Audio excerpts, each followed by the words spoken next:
Ja, jag har hållit på många år och byggt dels filmrekvisita, sen filmbilar och motorcyklar och allt möjligt jävla bråte.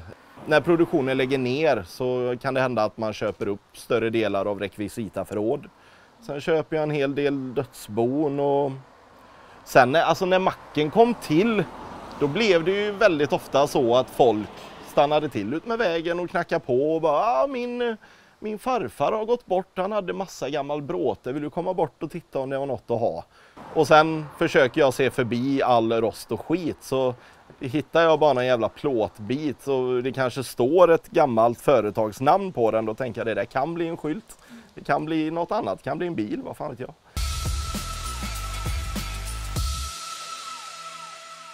Hallå, hallå. Tjena. Hej. Läget? Alldeles lagom. Ja, det är bra. Ja. Tycker det. Hur det här var ett konstigt ställe. Jo, men det råkar bli så.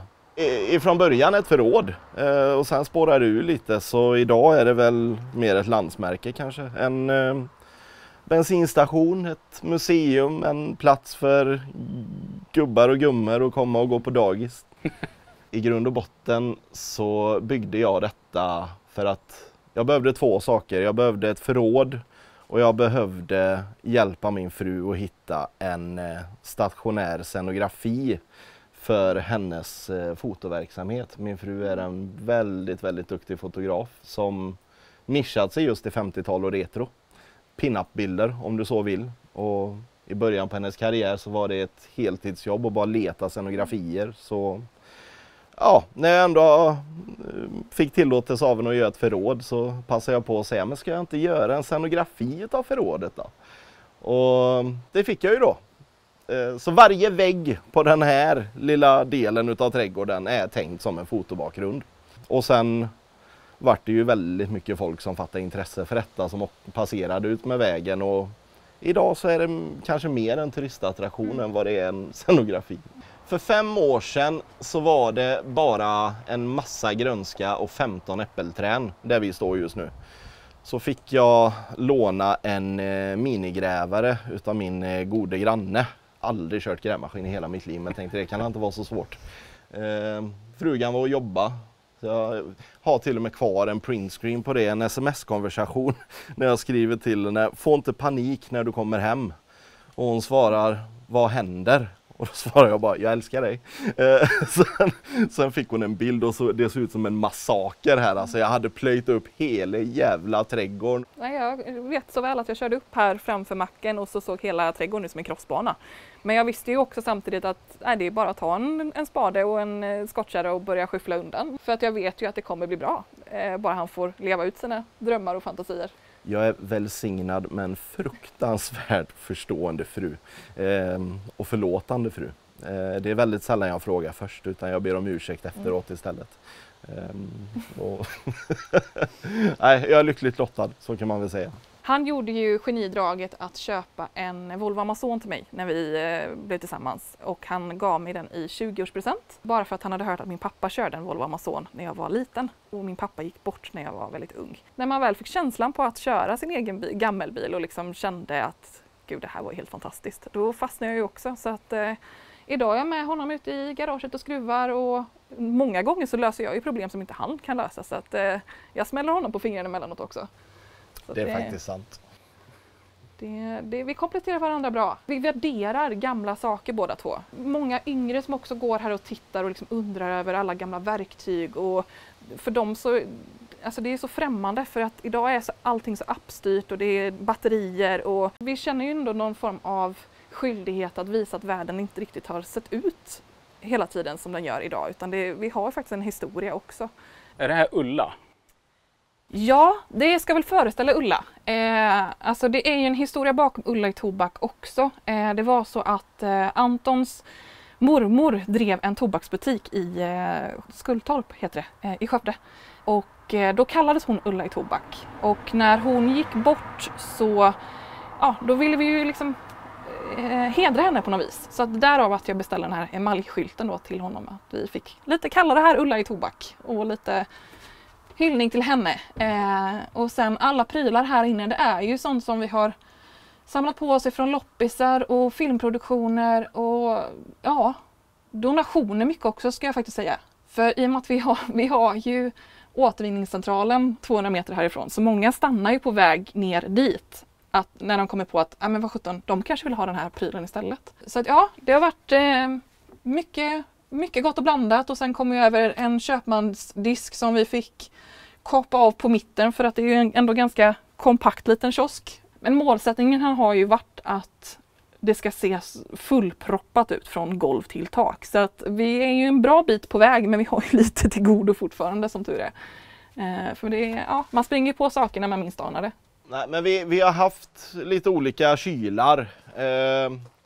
Men den här är ju kul, för just Coca-Cola-kylar och sånt är oftast importerat från staterna, och det är amerikansk text, eller så är det någon som har renoverat det och så är det amerikansk text. Jag har aldrig fattat det, för jag vill ju få det här att se så genuint det bara går ut. Och den här hittade jag, och det var svensk text på den. Drick Coca-Cola iskall.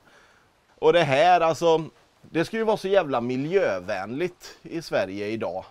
Men ändå så säljer de halvliter och literolja på plastdunk, eller hur? Jag menar, nu pratar vi 30, 40, 50-tal.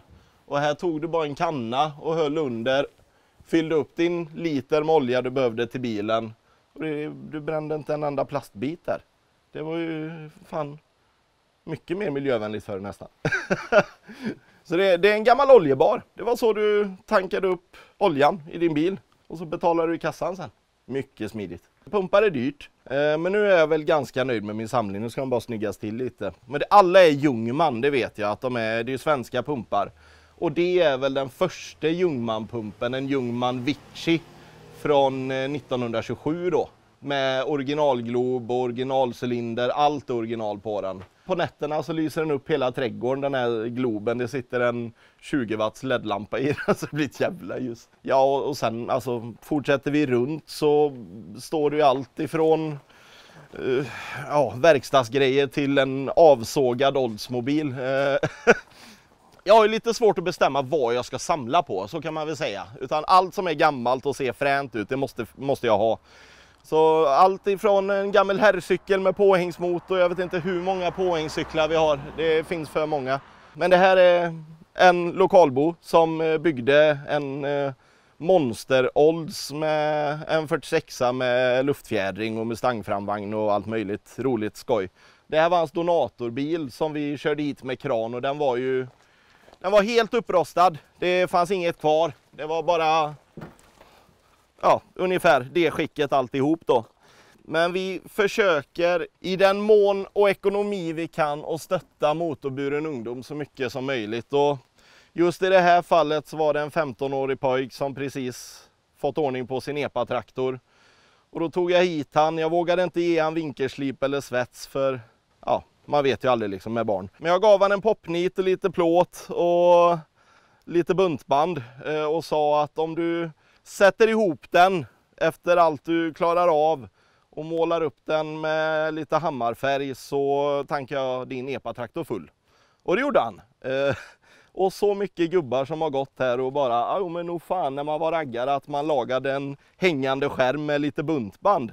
Så det här blev ju en samtalspjäs, även om den ser väldigt bösig ut, så ja, det blev ändå så att folk uppskattade det. Och jag är jättenöjd. Det är klockrent. Men det fortsätter liksom, varenda vägg på den här konstiga byggnaden har ju någon form av mening.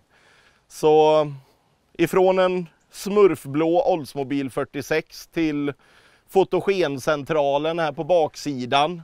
Jag kom över Annelund, bor vi ju i en liten sketort utanför Herrljunga. Det är alltså Annelunds första fotogenskåp som en bonde kom hit och donerade efter att ha haft det som trädgårdsskjul i 50-60 år. Nu råkar jag komma över 2 till fotogenskåp. Mycket, mycket större. Så jag vet inte, det kommer nog bli en jävla central här när jag är färdig. Sen har vi lite grejer som vi åker på vardagligt. Vi har en sjö lite längre bort som vi brukar ta mopparna till och bada i. Och åker fram och handlar på någon gammal motorcykel och lite så. Så här står lite, det är våra mopeder som vi hade med oss upp till Rättvik vid husvagnen när vi var där. Och där, den gråa lilla hojen där, den har jag snickrat ihop. Det var en Schwinn cykel som jag hittade. Jag var ute och gick med hundarna, så låg bara ramen i en lövhög. Så släpade jag med mig den med 2 hundar i andra näven då. Och så hade jag en gammal Husqvarna motorsåg som jag tog cylindern ifrån. Och hela min askkopp som vevparti, svetsade ihop en tank. Och man tar det man har. Alltså, min fru håller ju på mycket med familjefotograferingar också då. Och då är det ju kul att ha retrofordon i alla storlekar. Så även de minsta kan vara med i ett gammalt veteranfordon då. Så vi har även gjort gamla trampebilar, custom-trampebilar och sådana grejer. Ja, det finns ju mycket skit som helst att prata om. Du behöver 30 avsnitt på oss, tror jag. Men vad använder du grejerna till då? Nej, men Går som du sagt, runt och plockar det, eller hur funkar det? ja, men det blir ju lite så. Alltså när kunder hör av sig till mig så frågar jag ju lite om deras egna intressen, och är de retrointresserade så blir det ju ofta så att man vill lyfta upp den röda tråden. Och har de unga med sig så är det ju jättetacksamt att ha de här gamla prylarna, för att det blir ju mer en lek för barnen och blir mer levande bilder också, vilket jag tycker är mycket roligare än alltså uppställda porträtt. Så att, det är ju mer min fotostil också, har det blivit. Det jag försöker eftersträva i allt jag gör här, det är att få ny skit att se jättegammal ut. Och det är en konst i sig. För som sagt, allt det här är 5 år gammalt. Edsel 59 HGV, eller Villager tror jag den heter på riktigt. Vi hade en dröm om att skaffa en herrgårdsvagn med en husvagn efter. Jag har inga pengar till sådana dyra ting, så jag fick hitta bråte och så fick jag försöka göra vede. Sen är jag lite tidsoptimist, precis som du, Douglas. Så 1,5 månad innan Rättvik så började jag med den. 5 dagar innan Rättvik så började jag med husvagnen. Men vi fick fan ihop det. Det var inte många timmar sömn de 1,5 månaderna, och hon var halvvägs utflyttad från huset ett tag där. Men det blev bra, och det är absolut inget skrytbygge. Jag bygger den inte för någon annan, jag bygger den för mig och min fru. Det är ju platt, väldigt platt här i bak, så tyckte jag inte var snyggt. Så då fick jag för mig, när jag ändå hade så gott om tid, att det måste ju vara såna här runda fina saker längst bak. Det tyckte jag att jag hade tid med då. Kanske en av mina mindre begåvade idéer, men nu sitter de där. Och så lite lake pipes bara för att reta originalgubbar. Jag är ganska duktig på att provocera. Det finns 14 stycken sådana här bilar i Sverige, men jag lovar, det här är den enda som är rollad i tema dur. Alltså sånt du målar hjullastare med. Den kan stå ute i 10 år, kan jag lova, utan en rostfläck, för det är ju så tjockt med lack på den. Nej, men inredningen var helt okej. Jag hade en liten reva där som min kära svägerska var och hjälpte mig att lappa igen, så jag slapp få ludd i arslet när jag åkte upp till Rättvik. Nej, men den var trevlig. Byggt in lite ljud i den, och vi upptäckte efter 120 mil med husvagn att nästa steg får bli att lägga ljudisolering på hela golvet och kanske sätta upp ett innertak. Det var sånt jag inte riktigt hann med. För det är lite som att åka i en konservburk. Det ska jag inte säga något annat om. Det är ju inte så att jag har glömt gummilistorna, de ligger ju där. Bredvid baslådan. Som också jag försökte spara in pengar på, så jag snickrade en egen baslåda utav en gammal murarverktygslåda från tidigt 1900-tal. Tänkte det blir nog bra lådvolymsmässigt, och det visar ju sig när jag hade smält ihop skiten att det poppar på rätt bra. Man ska ha kul, det är det viktigaste för mig. Alltså, jag har full respekt för folk som lägger 10 år i garaget på att bygga en prestige originalbil, liksom hur snyggt som helst. Men jag är inte sån. Jag har för många projekt, för många passioner och för många idéer. Så jag måste ju hinna med allt, och då får jag nöja mig med gott nog för mig. Och det har funkat bra. Vi har ju då också en Ranchero 57, och som jag sa tidigare så jag körde ju Amazon. Det var ju så jag kom in i den här svängen, och jag har ju haft väldigt svårt för V8-or, ska jag villigt erkänna. Men när han till och med faktiskt bytte en Amazon-kombi till den här Rancheron och kom hem med den, och jag fick provköra den och hörde motorljudet, så var jag ju frälst sen. Så det här är ju definitivt en av de bilarna som jag har sagt till honom att den här kommer aldrig få lämna våran gård. Det var till och med så att vi hade den på vårt bröllop. Han höll sig nykter hela bröllopet, och så körde han. Vi åkte från bröllopet 2 på natten ner till Särehus nere vid Kungsbacka. Så vi rullade in där 5:00 på morgonen och bröt och väckte nog upp hela hotellet tror jag. Den här lägger mig väldigt, väldigt varmt om hjärtat. Gör den. Och sen har vi vår kära Hudson från 1939. Även den tog vi hem. Vi gillar ju 30-talare också, gillar de här runda formerna. När vi tog hem den här så var den smurfblå med flames på. Såg för jävligt ut, ska jag villigt erkänna. Men med min make som har den grövsta ADHD på denna planet så tog det ett par dagar så hade han även lackat om även denna i en tidsenlig mer brun kulör. Den har ju en fantastisk inredning som har klarat sig väldigt, väldigt fint. Så den här har vi kört många bröllop och studenter i och sådär. Det som är bra med den här det är ju faktiskt att tidigare ägare har bytt ut motorn till en B21 med tillhörande automatlåda. Så den är ju väldigt, väldigt driftsäker och dricker väldigt lite. Den tåls att användas. Så det kan ju vara att jag tar den här till jobbet många dagar också. Bara för att den är trevlig att köra. Men också ett blickfång och väldigt uppskattad bil ute på vägarna. Och jag tror, är det 1 av 2 som finns i Sverige Anton eller hur många är det? Ja. Så att också väldigt udda fågel. Och det är väl lite så vi jobbar här. Att vi tycker om det som inte så många andra har helt enkelt. Om vi ska prata ljudbyggen också då så har vi ju även i den här. Diskret ljud, jag vill inte att det syns. Nej, och grejen är att vi älskar ju musik båda två. Men du vill fortfarande kunna behålla det här gamla stuket. Och återigen med en kreativ make så hittar han då, man kan bygga in en baslåda i reservhjulet. Ja, såklart. Så om du kollar upp på hatthyllan, där har han ju satt högtalarna i gamla lampor. Det är ju de här silvriga, du får nästan sticka in huvudet och se. Så där sitter de i gamla lampor. Jag fick för mig att jag behövde en gangsterkeps på den också. Den såg så naken ut i fram. Så hade jag en Plymouth 50 Custom som var liksom Kiruna-kabbad till cab. Jag fick med taket och allting. Jag tyckte det var god vinkel. Tänkte fan om jag sågar ut 30 cm på det taket då har jag ju redan vinkeln till en gangsterkeps.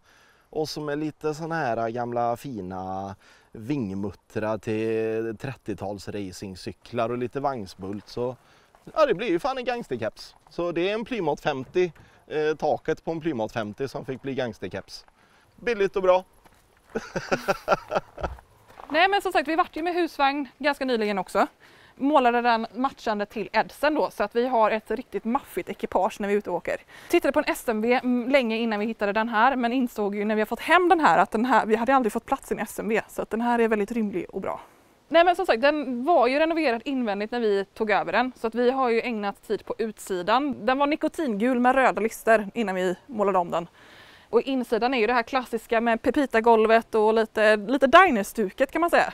Men det passar oss väldigt bra. Alltså som sagt, ingenting kan ju vara normalt på den här gården. Så att när vi skulle investera i en grill så insåg vi att det måste ju också matcha in i atmosfären. Så att min kära make byggde den här av en gammal Opel. Jag tror att det här är ju nog säkerligen Västra Götalands mest fotograferade grill. Men det brukar vara en uppskattad pjäs när vi har gäster och lite fester och sådär. Och det är en Opel Olympia från 1951. Precis. Som den skulle pressas. Det tyckte jag var jävla tråkigt att det skulle hända. Jag tänkte det här förtjänar att leva några år till så då kapar jag den också på mitten. Det är någon passion jag har i livet att kapa i bilar. Det är skoj. Och så lyfter vi motorn. Så nu går den inte på olja och bensin längre. Nu går den på björkved. För grillkol upptäckte vi rätt fort att det blir ganska dyrt att fylla den grillen med. Vi har vedeldad grill vi. Nej men det är udda pjäs. Jag samlar ju på allt. Det har du förstått nu. Och leksaker är ju inte ett undantag utan det måste man ju samla på. Så just nu håller jag på och snickrar upp ett litet leksaksmuseum så jag kan... Grundtanken är väl att kunna bjuda in alla åldrar till macken. Gamla gubbar kan titta på oljekannorna och barn kan hitta någonting här som de tycker är fränt. Så det är allt ifrån radiostyrda ångdrivna båtar. Du ser en ångmaskin som driver propellen men du styr den med radiokontroll. Till modellbilar och även då min fantastiska vän Simon som bygger ett diorama i skala 1:18 utav våra nostalgimack. Till och med mig och min fru med i bilden där och en replika på min 57 Ranchero där ute. Han är en fantastisk frän konstnär. Men som sagt, det kommer mer. Vi är långt ifrån klara. 10 minuter innan du kom hit så kom vi från Brädgården med hyllplan till alla de här vitrinskåpen. Den skevan där nere, den är alltså i plast. Det är en plastleksak som han har lyckats rosta upp och satt in störtbur i och han är helt otrolig. Vad har du i garaget då? Ja, för tillfället så är det ju den jag står och lutar mig emot. En 50 Pontiac Chieftain. Jag hade en 49 för ett par år sedan, en Streamliner. Som jag tyvärr fick skeppa. Och har väl alltid tyckt att det här är en jävla söt bullnos i fram. Det är en god bil, men han är alldeles för hög i taket. Så hade jag en polare här som egentligen bara kom på en spontan kaffe. Frugan gick upp och duscha. När hon kommer ner en halvtimme senare så har vi sågat av taket på den här bilen. Och det var en alltså nyckelklar bil. Den är importerad från Michigan 19 tror jag. Sen har de svetsat upp hela golvet, bakskärmar, skuff, rubbet var upplagat.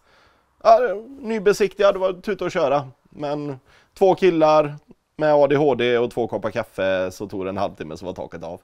Så tog vi vi tog 3 tum fram.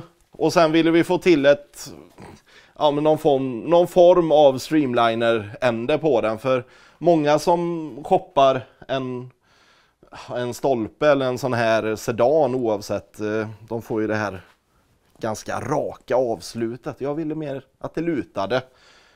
Kanske inte så mycket hänsyn till passagerare bak, men jag tyckte den blev snygg i profil i alla fall. Och sen är jag ju en total anarkist vad gäller stereotypiska regler om vad man ska och inte ska göra i bilkulturen. Jag tycker att det viktigaste är att man gör det man själv tycker är roligt. Så folk sa att men ta bort alla dropplister, ta bort stolpen. Helst ska du inte ens bygga custom på en sån här, för det är en 4-dörrars stolpe. Du ska bygga på en 2-dörrars hardtop eller liksom sådär. Men jag gav mig fan på att behålla dropplisterna och få till stolpen. Så om du inte är custom-kille så ska du nog egentligen inte se att den här är taksänkt när jag är färdig med den sen. Men jag har lång bit kvar. Kanske nästa år är vi ute och brummar med den här. Men det går över om nyckeln och han går så fint. Det blir lite dragigt utan framruta bara. Här har vi den första veteranbilen som jag fick ratta. Det var så jag blev biten av flugan.